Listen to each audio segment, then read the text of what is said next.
Dear professor and colleagues, today we are going to present the second part of the Fertilife case. Fertilife is still operating in Mexico, and the company is still working and breaking some ethical doctrines that we have already um, studied in the course.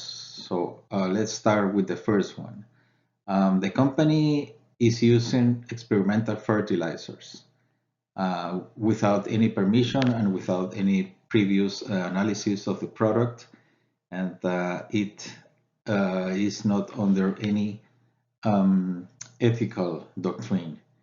For example, the Immanuel Kant principle says that any operational decision should be morally tested before enforcing it.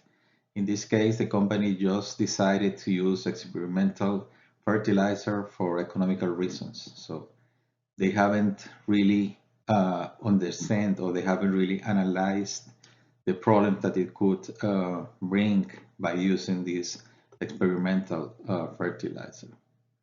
The second problem that the company has is that low-ranked Mexican employees were exposed to health risks.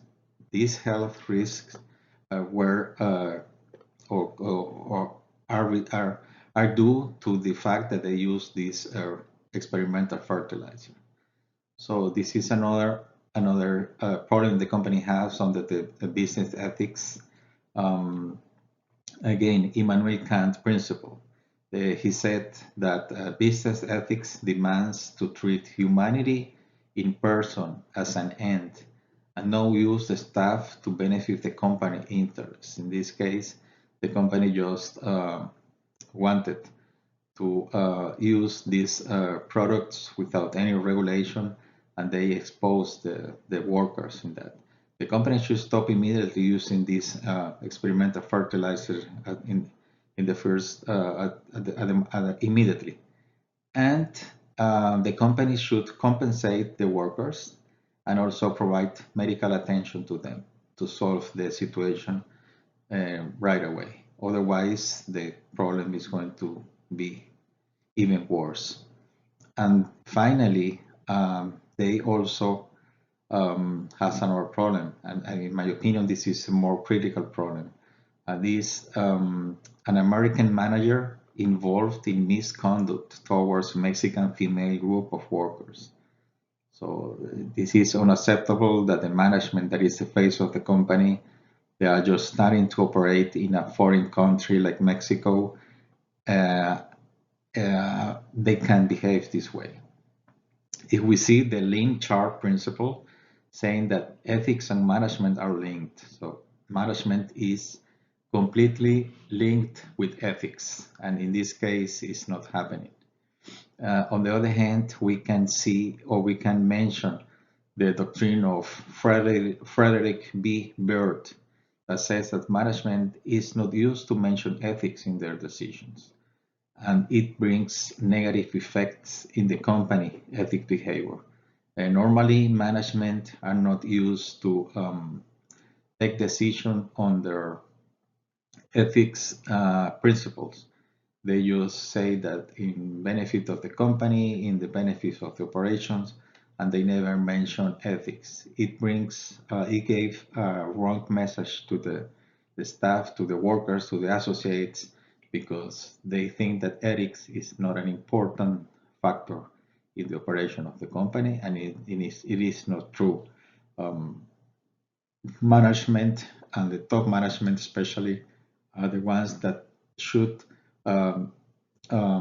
develop ethic environment in the company. The organizational dynamics, organizational behavior should be in front of these ethic principles. So once we are in this position, the company should start acting according with a plan to remediate the problem in where they are in this moment. So I will propose the following action plan. First, they should develop, communicate, and implement a strong ethical code to all the staff, to all the management, and to all the stakeholders, I would say, of the company. Putting an ethical code so that everybody is on the same page and the company is going to behave accordingly. On the other hand, or secondly, they should invest or develop some employee welfare actions. For example, they should implement a new safety protocols and promote regular health checking campaigns for employees. They also should assure a competitive healthcare benefit to the workers that will clean the image of the company when they use the artificial fertilizer and they damage the health of the workers. They also should implement an anti-discrimination and harassment policies. This is to avoid that any situation is repeated in the future, like the one that one of the American manager were having with the workers. They should develop and communicate a clear anti-discrimination and anti-harassment policies and be clear on the consequences of unethical behavior. They should also implement mandatory training programs to educate employees and management about these policies. The company should not only communicate how the ethics in this regard should be implemented, but also the consequences of this misconduct that we were told in the case. The company should also create mechanism for whistleblower protection, fostering employees to raise concern without fear or retaliation. This is very important because everybody can advise the top management about any misconduct that they can see in the workplace. They also should invest in corporate social responsibility. They should invest in local community, educational programs, public health initiatives. By this, Fertilife could improve the corporate image after the negative events that happened. By this, the company can start cleaning the face of the company and continue the operations with another in another situation. The things that happened really damage the image of the company, but they are on time. If they make some changes in this moment, and if they make it public, they should call for a media press conference and explain what happened and explain the future actions. By this, they can improve the situation. This is my recommendation to Fertilife to start operating in the right way under the business ethics standards.